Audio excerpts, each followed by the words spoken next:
We're on. Good afternoon. This is the second day of the Oplerno Woodblock conference, and this is the second or third of the workshop. Third, right? So many, I can't keep track. Exactly. It's been about 3. This is a somewhat ad hoc one that we've organized.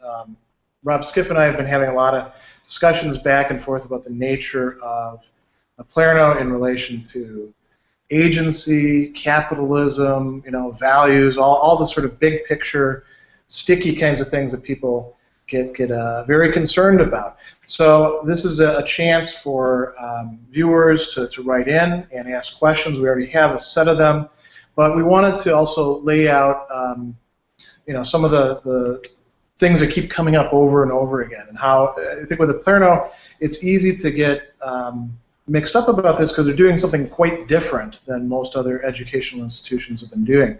So Rob is going to be doing most of the talking during this. I'm going to interject every once in a while. I've got a set of questions. Why don't we begin by you talking a little bit about the model of Oplerno and what were the 4 big problems that Oplerno is supposed to address?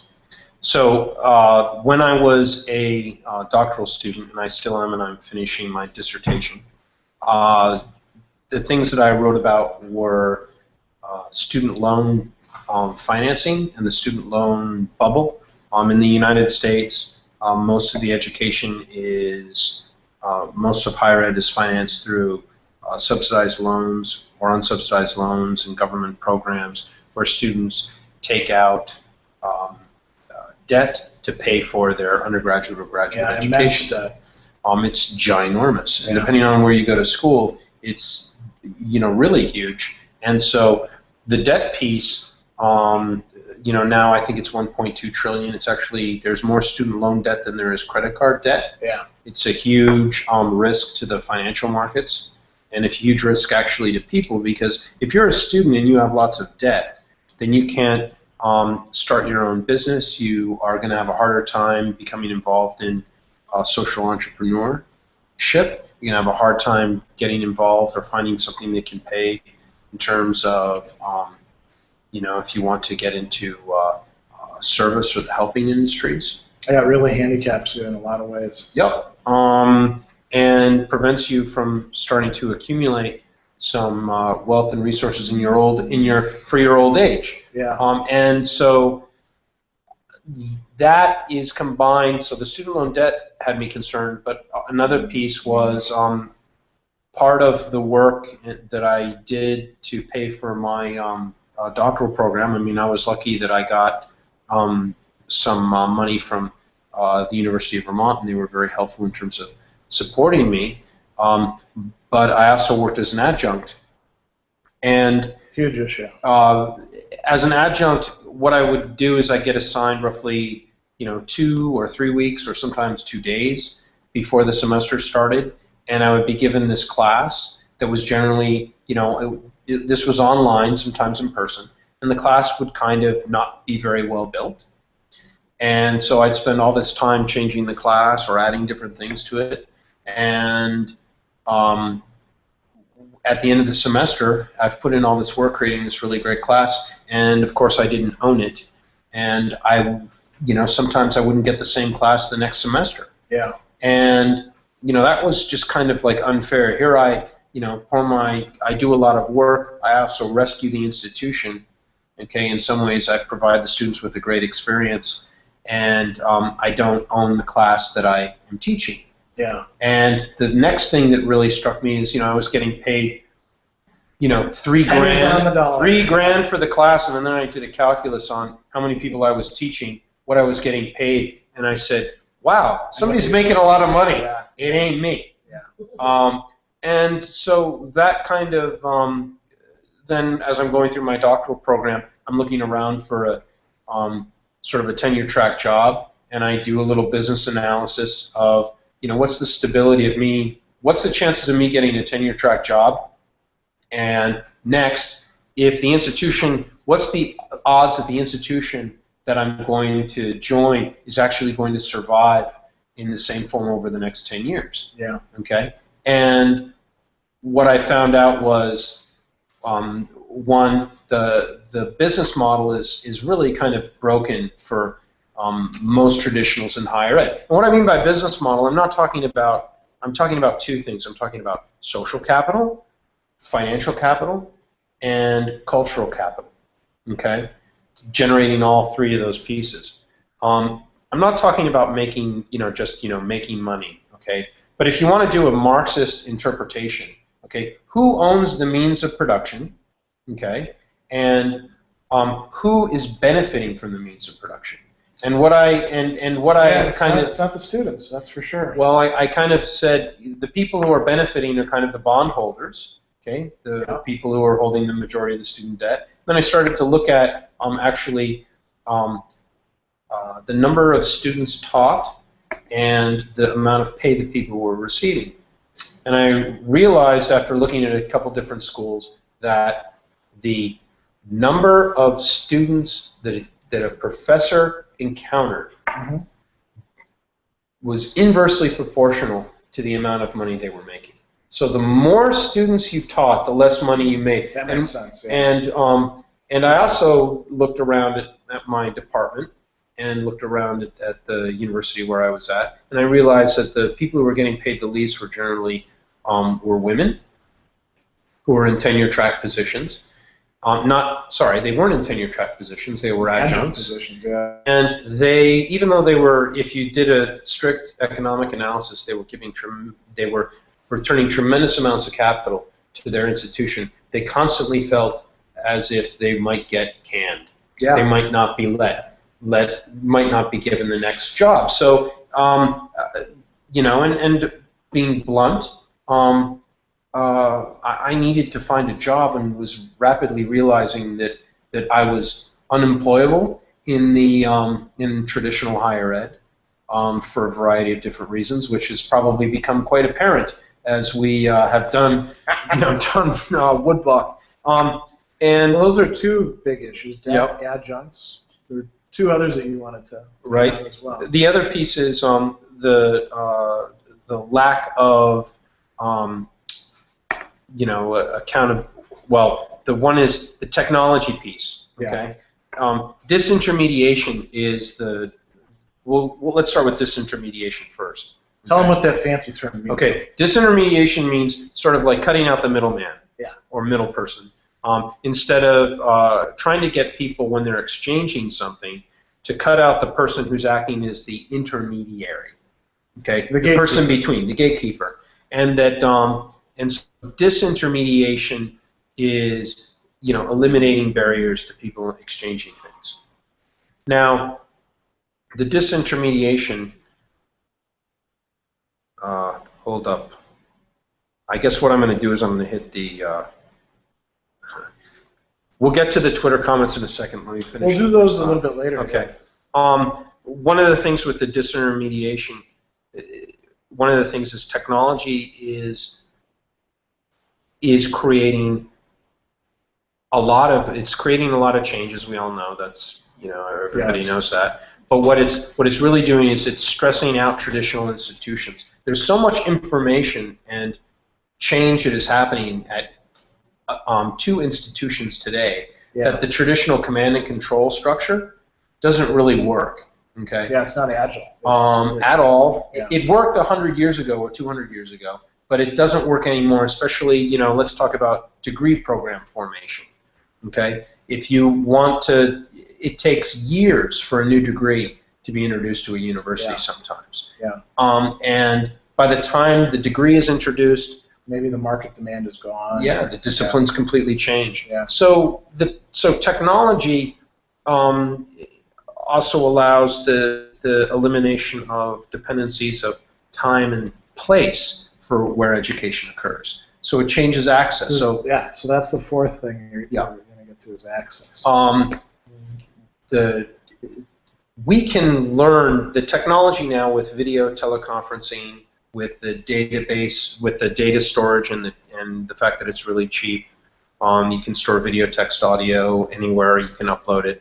The fact that it is so cheap to do that, and the fact that the video teleconferencing is so good that you can have that small we can do this. student. We can do this. We can have small groups of, a faculty working with students from all over the world, and it can be what I think is the best in education, which is kind of the Socratic. You can work on projects together. You can have conversations. You can build knowledge. You can actually, if you're working with a particular community, the community can decide on what issues it wants to solve and seek out the experts and the knowledge to solve those particular pieces. And it's all accessible on, on a smartphone. Yep. And in traditional higher ed is still very much dependent upon people coming to the location, okay, and coming to a particular point in time in a day, and all sitting in the classroom and spending 2 hours either hearing a lecture or engaging in a discussion. Even with online stuff, for instance, I teach online for an institution, a traditional institution, that has enough foresight to realize that you should do some online classes. I have people, wanting to say, like, how can I get in your class? You're teaching an ethics class. I'd really like to say that. I'm like, well, you'd have to sign up with this university. You'd have to sign up with this college. You would have to matriculate. You would have to do all these things that, would be required in order for them to get into my class. And then, in part because I'm an adjunct, I may not be teaching that class. Right. It may have gotten farmed out to one of the full-timers who preferred, he wanted to teach that class this summer, or, maybe they decided they didn't want to teach, they weren't going to do that class. So there's no guarantee that you'll actually get it. How is I almost said Adorno. How is Oplerno? That's very funny. Yeah, it is. How is Oplerno addressing these things? Why did that lead you to want to do Oplerno? Well, the biggest issue is access. Okay. So we've hit a capacity issue in globally in terms of higher ed, when it's dependent so much on the traditional models of delivery, which are centered around physical classroom spaces in locations. We have a surplus of people who actually could teach, who can't get jobs in these slots, except at subsistence wages. We have a ton of students, some of whom can't get in. We're letting them in by giving them huge debts. Well, there are, we've hit if we measure social progress by, financial, just what people are making, it's a disaster. Yeah. If we measure the waste of talent out there, because number one, a person can't get access to good education and good instruction, or we measure the waste of people who are great and who can't teach, and who can't, like, we have, I have children, I have a wife who is much smarter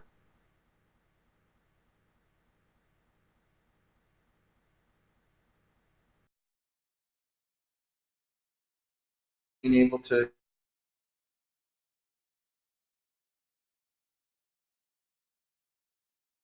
interacting with people. Access is a huge issue. Traditional higher ed being so dependent on the brick and mortar, and so still so dependent upon, apply to a particular school. There's a certain number of slots. Yeah. There are 7 billion people on the planet, and a lot of people have education, and we're not going to reproduce this. Okay, we can't afford to meet those needs. Really, when you think about it, still the people who have access to higher education, the best kind of teaching, the numbers are teeny. And we really need to make it so that part of sort of that we not only think of financially, but we think of culturally and socially. The better educated a population is, and especially in terms of an individual deciding what they want to learn, and a person in a particular culture or area wanting to learn, the better off we all are, because they can maximize their potential. Yeah. Now, isn't that? That's kind of supposed to be what the game is about. So this is a good segue into tackling one of the big questions that has come up. You've got something called a marketplace for classes, and some people are worried that this is a capitalist model. Therefore, it's market forces that are going to be deciding what's going on. How are you any different, say, than some of the other, the big for-profits out there that are getting scrutinized for taking student loans and not returning on the investment. So what do you have to say about that? Capitalist running dog. Capitalist running dog that I am, in the tie, living in New England. So one of the things that has happened in the last 10 years and the breakdown in command and control management techniques and those hierarchies and the fact that they don't work, they're not adaptable, is that they haven't been replaced by anything that is grassroots and self-organizing. Yeah. Okay.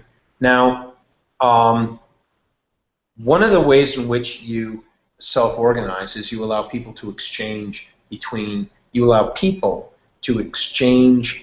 services, exchange knowledge, exchange whatever, in a very transparent and open system where there's as much discovery and transparency as possible. Okay. Now, what that does is that it kind of weeds out. It allows weeds out is probably not the right term.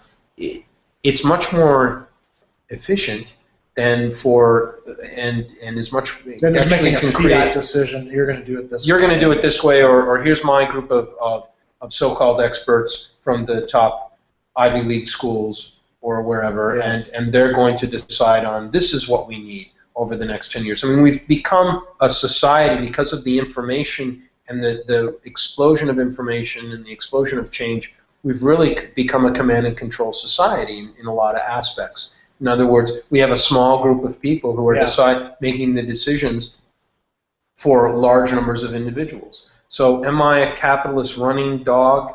I'm the opposite, meaning that I'm trying to use resistance for me in that heart and negri, the sense of resisting some of the hegemonic moves is about empowering the individual and about creating agency.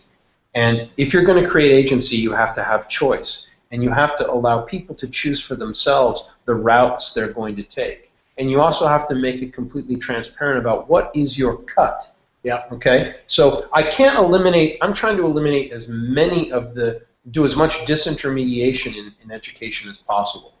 Okay? Yeah. And I'm trying to place the capital, the reward for the work and for the great teaching back in the hands of the faculty.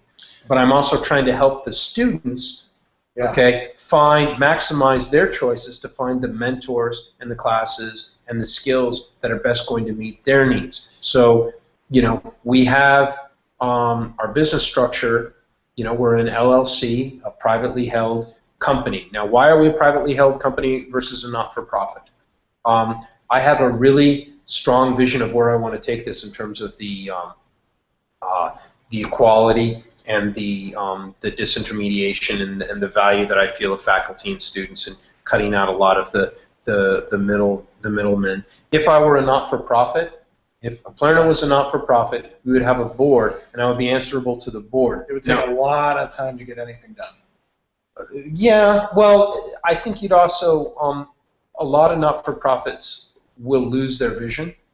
Yep. And they also become, if they're successful, they also become sort of subverted by their own success. Yeah. So right now, we're an LLC. We may transition to another type of governance system, but I need to be able to, and our team needs to be able to feel secure that our vision, that we're not going to compromise on our vision. Yeah. And we're also, we haven't accepted venture capitalist money, okay? And we're doing this through some self-funding and a lot of, exchange for labor, the Indiegogo piece, the fact that, Daniel and Dan own a part of Oplerno, and along with, the board of directors and a few other people. But we're not going to, I control the vast majority, and I'm not going to sell, we're not interested in building up Oplerno and flipping it to Google and making $1 billion. Or Yahoo, or Apple, or GE, or we're not interested in that. We've got to be interested.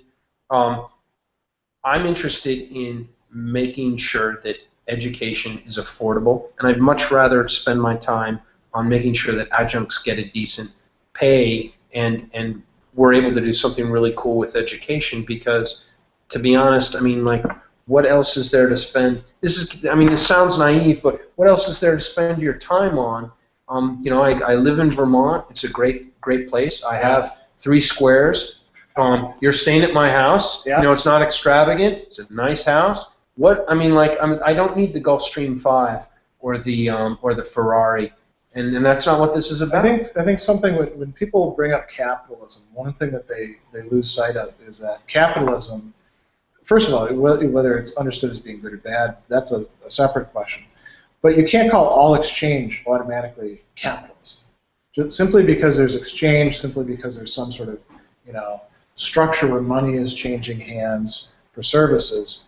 That happens in all different types of economies. And then, you know, the other thing to keep in mind is when we're worried about some of the bad parts about capitalism, it's usually because of outside forces that don't respect the values coming in and, you know, leveraging somehow what's going on over here where there is some sort of value and making it do something different. So, you know, for example, if you develop a really good company that's doing something good and then Google buys you, I don't buy that, you know, that Google, you know, they're don't be evil. I think they do sometimes, you know, err. But even though, you know, it's their technology we're using for this, it's when something is coming in from the outside and removing agency. And so we'll talk more about agency in a moment. You know? I mean, capitalism, crony capitalism is incredibly bad. Yes. And lack of transparent markets. Yep. And lack of transparency. And exploitative relations. Is bad. And well, the U.S. is full of that. I mean, you know, full of that right now. So it's funny because in some chats and with some groups that I talk to, I either get hit with, you're a capitalist, you're doing God. How can you bring capitalism into education? Where then I go into another group, and you're the Marxist. And I am, you know, the Marxist anarchist piece, because I'm saying things like, well, you know, crony capitalism is not okay. Yeah. Secrecy and democracy do not go hand in hand. And Rob and I are coming from different perspectives on this, finding common ground in part. I'm much more, you know, a neo-Aristotelian, influenced by de Tocqueville, so you could say I'm more conservative in that respect than Rob. But I don't actually fit into, you know, today's conservatism. But I am interested, because of these thinkers, in these issues of agency and how students can actually take some control of their own destiny, how professors can actually be put back into, you know, the center of the educational enterprise, because really it comes down to what is education? It's students and professors, and everybody else is there to support them, you know, not to run the show. But what's interesting about this is this is not offering some sort of global solution that, you know, will become the new answer to everything, but it is offering you know, a response to a really deeply problematic situation having to do with education. And people who think seriously about this from a variety of perspectives can get behind it.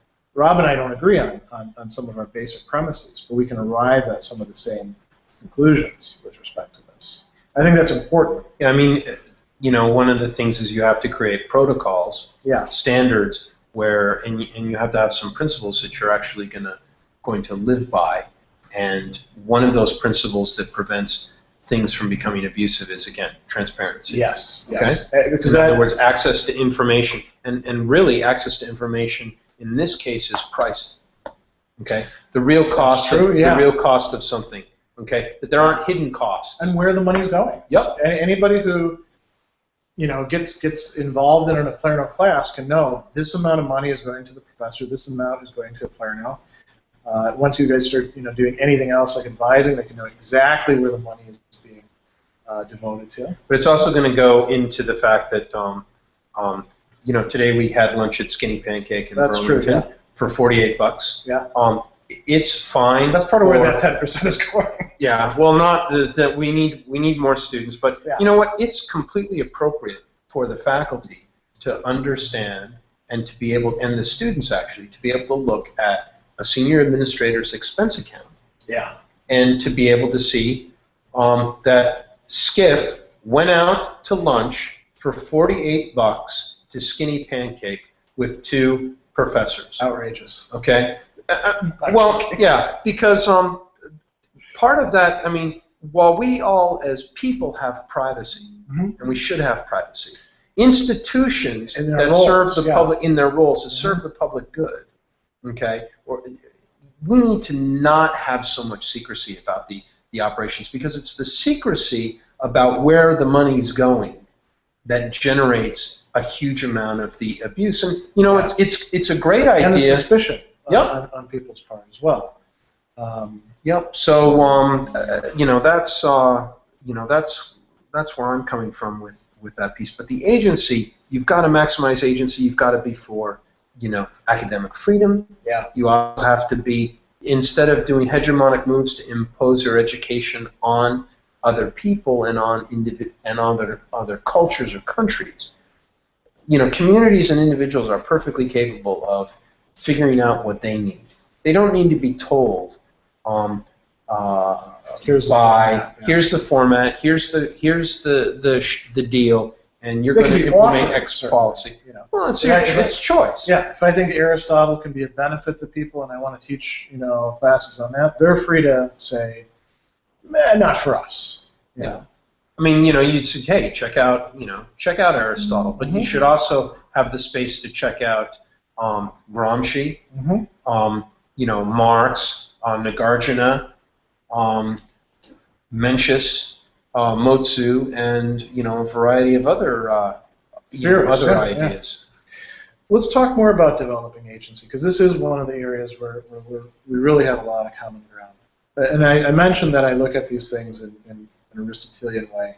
I'm also, when it comes to this sort of stuff, very influenced by de Tocqueville. And de Tocqueville thought that one of the great things about American democracy as opposed to European democracy was that Americans, when they ran into a problem, they would keep things at a low level, form what he called intermediate associations, and rather than just immediately saying the state should help us out, or, you know, in our case it might not just be the state, it might be let's let the market decide, or let's let, you know, some NGO make the decisions for us.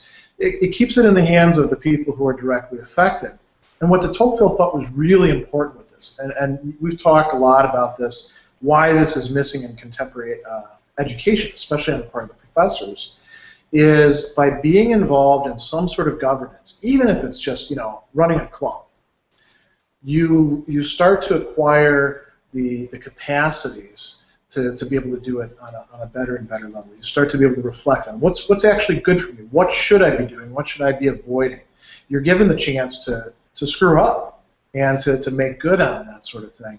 And that doesn't happen with the command control thing, you know, where, you know, what's going to get told is trickling down and coming to the professors, and maybe they get to say, well, I'd like to teach a class on ancient philosophy next semester, but it'll be taught in this slot. With Oplerno, you're looking for and hoping to cultivate professors who are, you know, we can come out with it, more entrepreneurial in that way, who are willing to say, yeah, I'll take responsibility for a classroom, and I'm going to put together this structure, and we'll see how it works with the students.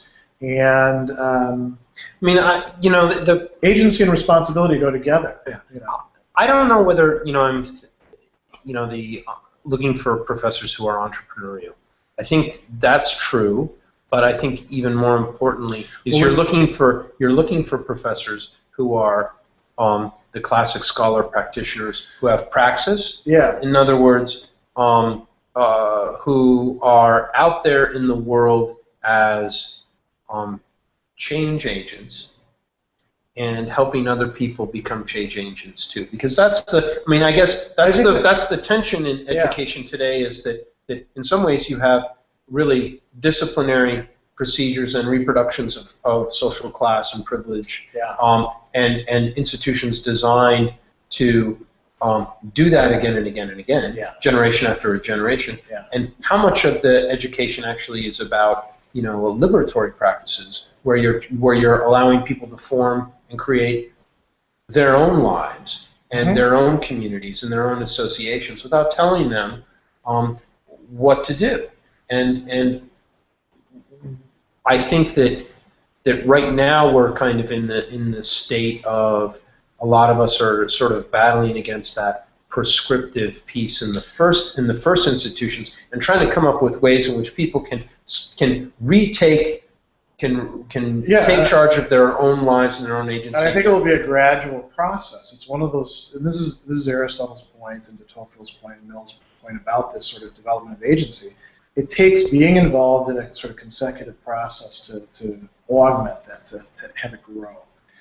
So say somebody comes in and starts teaching for Oplerno, they're not entrepreneurial in that way. It's a space in which they can become that, as opposed to the traditional department where that's not going to happen. Yeah, I mean, the fact we need it's tough to identify. I think I know the kind of people who are going to be successful with the Oplerno model. I think we have a good understanding of how are you going to have to develop your skills to do that. And right now, I mean, the professoriate has been socialized in a particular way. Yeah. Okay, that in some ways is designed for that command and control hierarchical system. And it selects against that. I mean, I have a friend who does a lot of public speaking in the realm of ethics, and because he was doing it in a popular form, he essentially became persona non grata among his peers, and that really bothered him. I mean, thank God he continued with it because it's important work, but the way things are currently set up really selects against taking initiative. Yeah. I mean, except for the ones who are entitled to it. So if you're in an Ivy League, you get to design your research curriculum and teach what you're going to teach. But if you're in the majority of educational institutions, in the middle and lower tier ones, that's just not available. Yeah. No, I'm not gonna. There are just so many. There's so many ways in which the traditional system. I mean, it worked for the old means of production. Yeah. Okay. It worked for the industrial Taylorist, Fordist model. Okay. But we're in a different era now, and there are some things that are going to remain the same.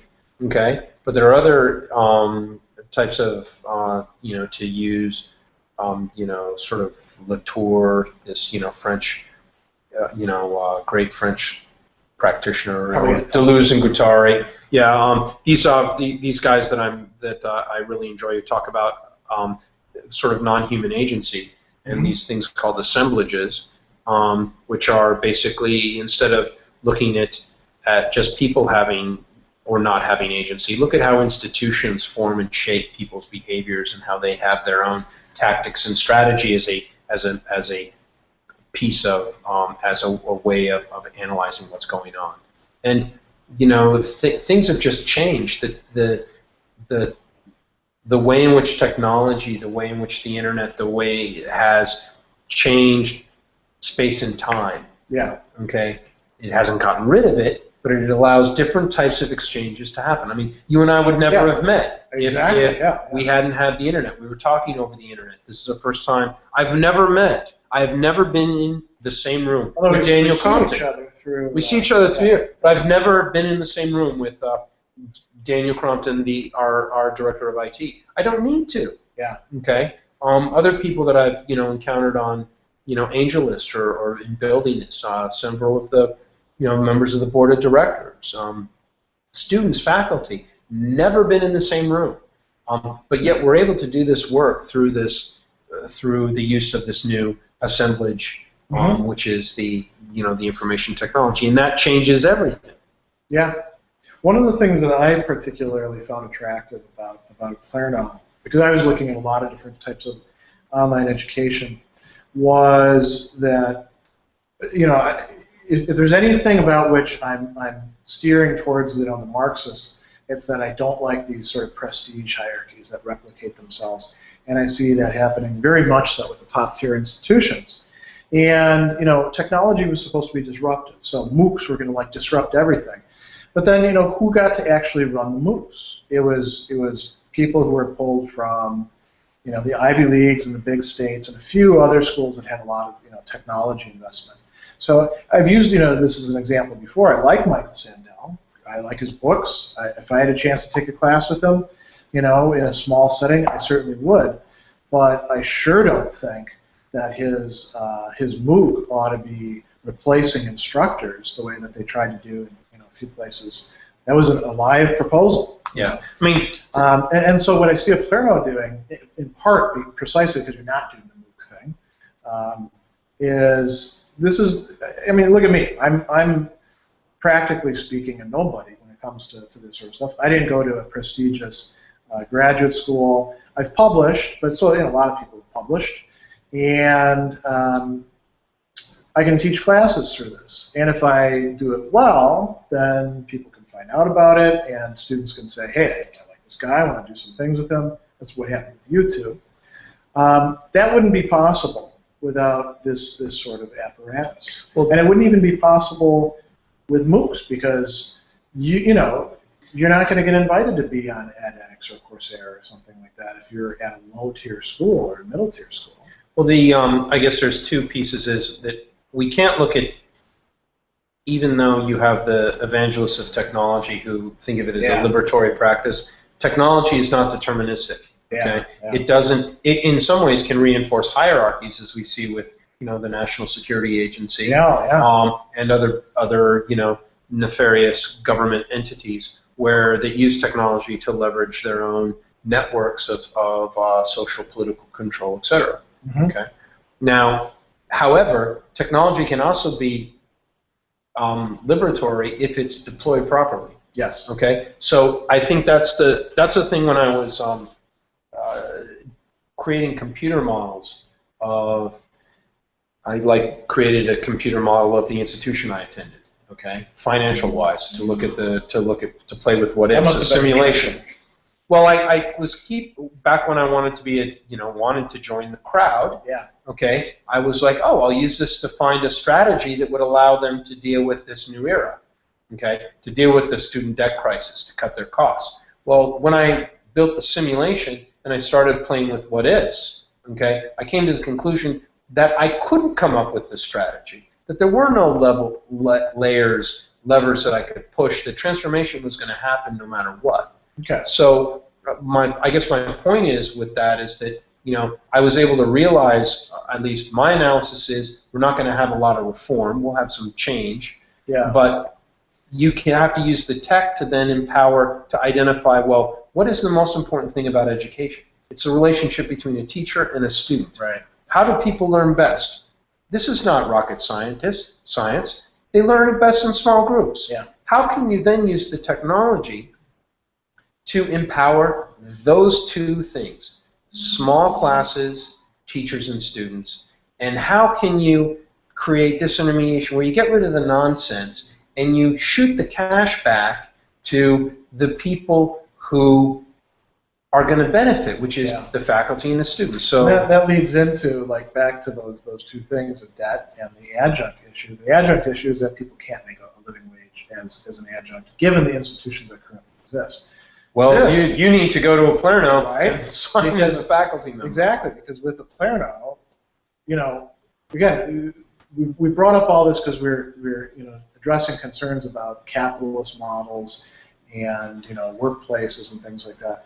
With Oplerno, the adjunct is able to earn a decent wage, in part because they're getting the bulk of the payment. And that then goes back to the student who can get the education much more cost effectively. Doesn't have to take. Well, you guys won't take student loans anyway.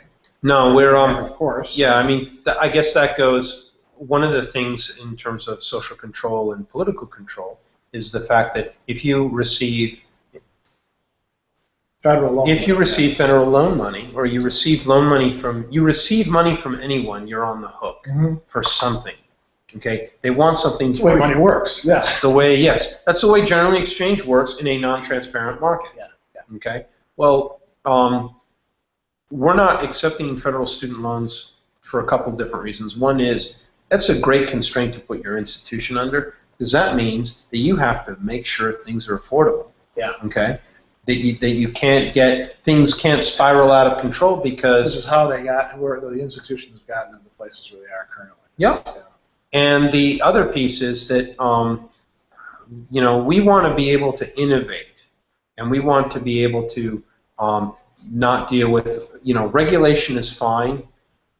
It serves purpose. It's important to have regulation, like all these schools that are accepting that take student loans, like 90% of their revenue is a student loan. Okay. Yeah. Or grants. What's happening with some veterans who are coming back to the U.S. and the schools are getting involved in the level of debt. It is totally appropriate for the government to say, you can't, like, hey, we're paying the bill. You can't take out the, your debt level is too much. You're depending on too much revenue from debt in terms of your operations. It's totally appropriate for government to do to try to limit that. Yeah. But we're trying not to accept. Well, we won't be accepting student loans. We won't be dealing with that bureaucracy because we figure we can offer it without the loan, and then without the loan, then the student can work while they're going through school.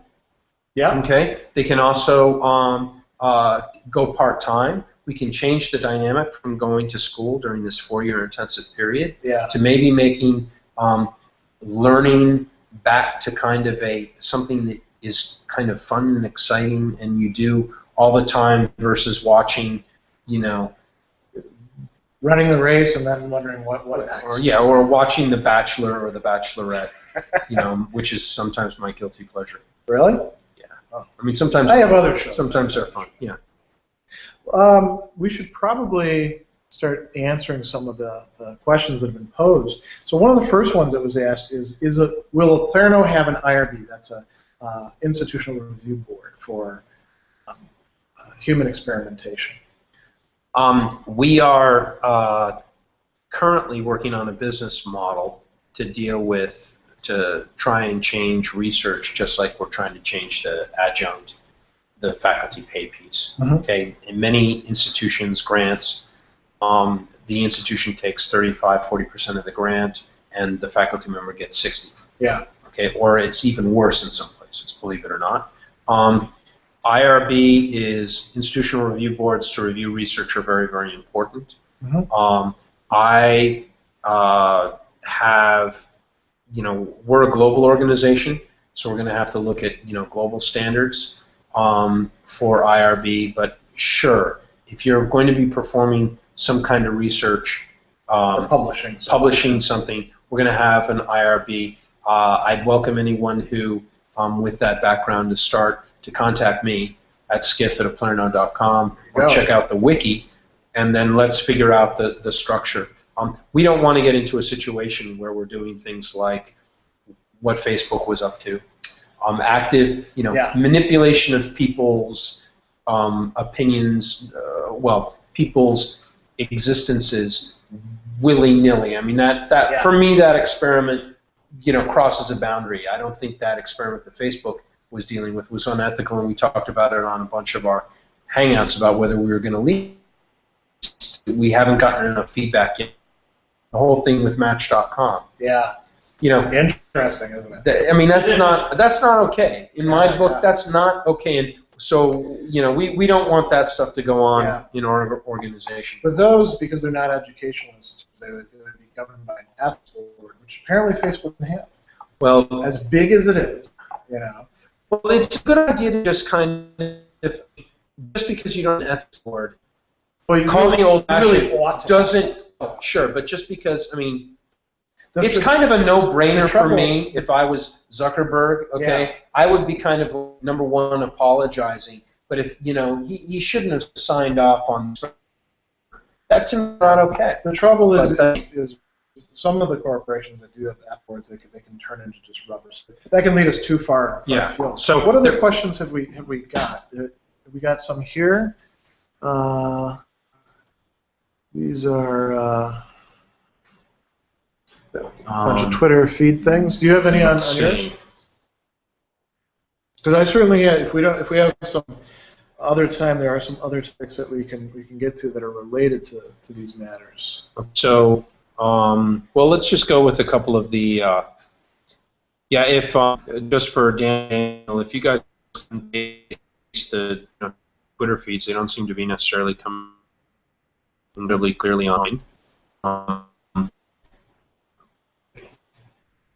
So many studies done in online courses require interaction with instructor facilitation. Absolutely. Oh, let's talk about that, actually. That's something that we were talking about earlier today. I think that some people get into online teaching because they think, this is going to be easy, it's like doing a correspondence course, I'm not with these students. But in order for it to be, in order for learning to really take place, which is what the course is about, in any course, it's more out of an online instructor. I mean, you know this, I know this from teaching online. You design things for students and try to give them as many resources as possible, but you're on the hook all the time, well, because it's asynchronous. You're on the hook all the time. I think the difference is that really poor teaching in the past was being a door. Yeah. Okay, you had to enter the class, how bad that person was. Okay, the lecture. I mean, we've all attended those classes where we walk. I mean, good God, Lord help us. Okay, deliver us from this professor. Yeah. Because again, behind the one could see. In the online learning, well, in learning today, since it is whether it's on Canvas or something, it's not behind closed door. You can record and look. I think teaching, there's too much of this, and it's it's supported by the traditional institutions of higher ed. There's this real nice division they want to create between there's online learning, online teaching, and then there's real teaching that we do in the classroom. Okay, and teaching's teaching. You're just, I try to always think of I'm just using the skills. My class that I teach physically, okay, has all the components of my of the online course. The difference is that students can work asynchronously. The difference is that I can pull in simulations. Okay, in some ways, I think that the opportunity for real learning and interaction and engagement is higher in the online platform than there is in the traditional ed platform, because the students that enter my class can be from anywhere on the planet. So you instantly have you can have an incredible diversity of opinions and backgrounds. Yeah. You can do much more sophisticated things in terms of, again, simulations and access to different data and projects, and the experience can be richer. What you're missing is the nonverbal cues that happen in the classroom, and the some of that can be supplied though over video. I mean, you're right. Sure. You don't have the spatiality. No. You don't see the sweat. Well, you can or the boredom. if it's good enough. Yeah, but you don't see the like you can enter a room and you can sense whether when you're up in front of the board and you're teaching, you know when you've lost your audience. You know when you've lost the students, and you say, "Wow, this lecture really stinks. Let me switch it." Yeah, but that's what we've got to empower. That's what we've got to empower, is that you know what you can know what is happening. I think that just by having to actually focus on course design when you're in the online environment, there's a lot of things you can sort of take for granted in a face-to-face class that you cannot take for granted. You either think about how you're going to supply it, or it doesn't get supplied. Yep. Because the students aren't going to build it into Canvas. It's up to us to do that. Although there are ways you can get. I mean, the best classes that I've taught have been where I become a facilitator and the students are learning and innovating. I've given them the tools to learn and innovate themselves. Yeah. And they basically produce more information and learn in ways in which I can't keep track of and assess. It kind of like something magical happens and there's an explosion. Yeah. Okay. And you're just barely in charge, kind of. It's like maybe. It's like skateboarding down a big hill. Skiing. Yeah. Going for that that cool run, or something along that line. Thunderstorm. Yeah. Do we have any other questions coming up? Just thinking of it in practice. Let's see. So No Facebook, Woodblock, EAP, no Facebook, was just thinking of ed in practice, teaching students to justify about the paperwork they may deal with, the faculty's paperwork. For That's a good question, yeah. Well, we're keeping the classes small. Again, 25 and under, 20 and under, I think is a great place to start with. There is going to be a lot more documentation on the portfolio, okay, and the skills piece. Yeah. However, since the classes are smaller, that may be easier to deal with than you have a class of 200. The difference is going to be, though, that that you're getting, you're getting the revenue, okay? You're getting the bulk of the financial payment. Yeah. So it incentivizes. It's your class. It's your class, and you own it forever. As long as you get good reviews. So, as somebody who's gone through and is close to having finished design his first class, and pitched a class and all that, I can say that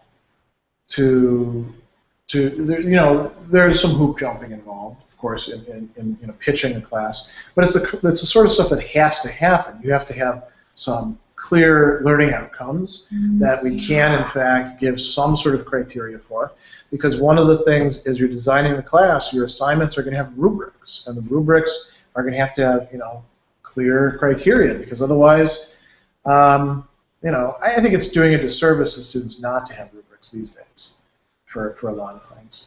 And then, what else is required as far as paperwork? The syllabus, which any instructor should be putting a lot of thought into the design of the syllabus anyway. So that's not something onerous. That's the opportunity to decide how your class is going to be structured and to give the students the basic constitution, of the class. Well, it goes back to the switch. I don't think paperwork is necessarily onerous if you own the paper. Meaning, or if it's for good reasons. Yeah, meaning that the IP is owned by faculty. Yeah.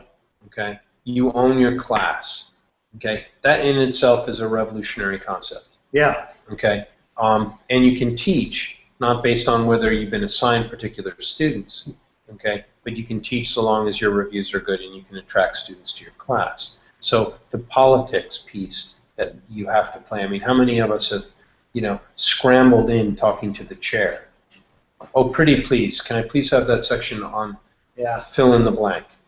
And you don't have to do that. There is going to be the marketing. There is going to be help for us in Oplerno with getting the word out to potential students. Yeah. And that's really, really important. But I think we're trying to eliminate as much of that, the nonsense as possible. So we'll see. Yeah.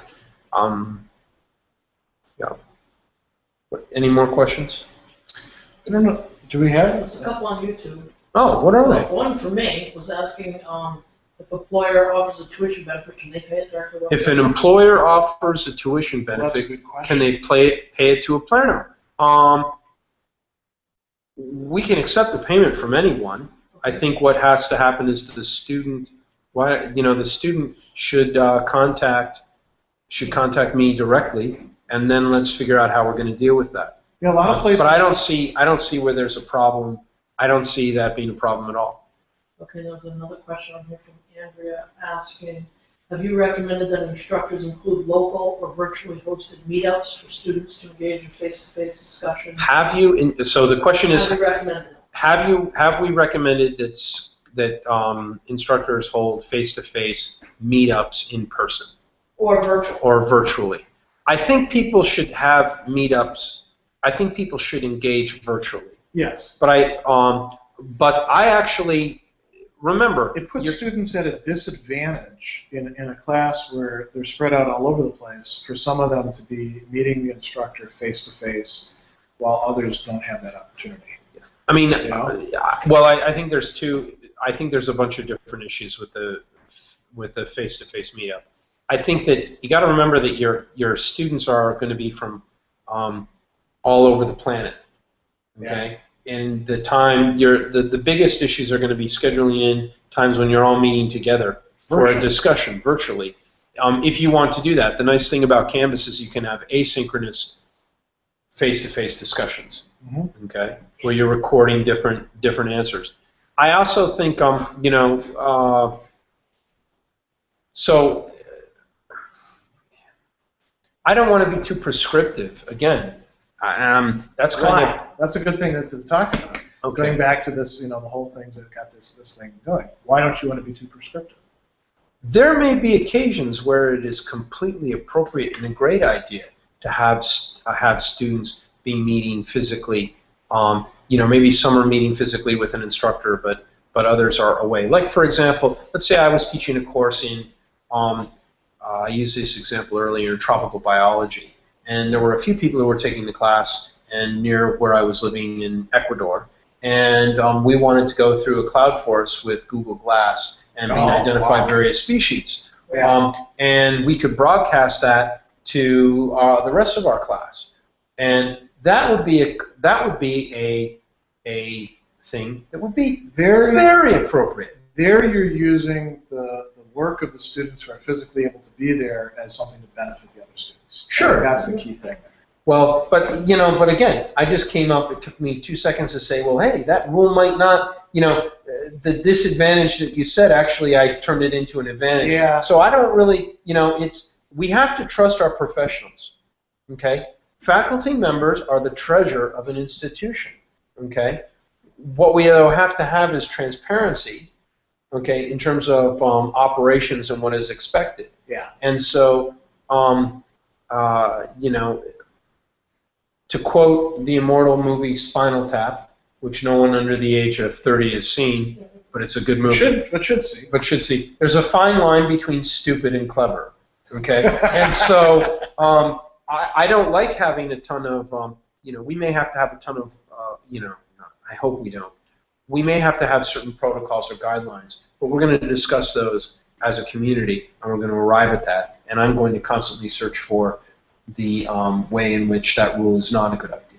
I mean, we basically, the relationships, you know, to prevent, yeah, everything's written out in the faculty and student contract. Yeah. Until we need to modify that, that's what we're going to go by. On the course that I'm developing, I included an hour of office time that I will be in the chat room. Yeah, on the course. Yeah. Well, that's really Pat was saying, who's in the room with us right now. She was saying that on the course outline, she includes an hour worth of face-to-face office time. Now that's really going to be, that is important. But the hour, it's interesting. Remember, since you've got students potentially all over the world, the office hours that you do during the week are going to have to vary. Yeah. You may have to have some early in the morning for you, which are going to be late at night, you know, middle of the day for your students, and vice versa. So you know, start thinking the paradigm shift of they're anywhere world. So you have to design and create flexibility so that people can engage you when they need to. But I also, you know, yeah. I'm thinking still Spinal Tap and about the amps that turn up to 11. Yes, it turns up to 11. Yeah. That's probably my favorite part. There's no reason why they can't turn up to 11. You know. But I always like it's a fine line between stupid and clever. That's very Are true. you typing the answers when you're on YouTube? No. But this will be turned into Daniel might be typing in some of the answers. Oh, because he's saying certainly. well, there you go. We should probably start bringing this to a close. So hopefully. Wait, what? We don't want to go for another hour? Oh. Okay. Hopefully this is addressed a lot of the concerns that people have, so people now have a clearer idea of what the Oplerno model is and how it differs from some of the other educational models out there. What motivated Rob Skiff to start it, and the staff to get involved, and then people like me to want to become instructors. I'll let you have the last word. You know, I really appreciate your coming up and staying at the house and dealing with me for the last 4 days.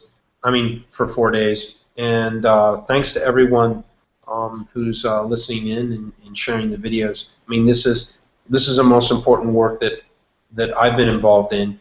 And you know, the time has come to just to shake things up, because what's happening right now in higher ed, both nationally in the U.S. and globally, is just not okay, and we need to change it. And the only way we change it is by upending the model. That's perfect. See you later.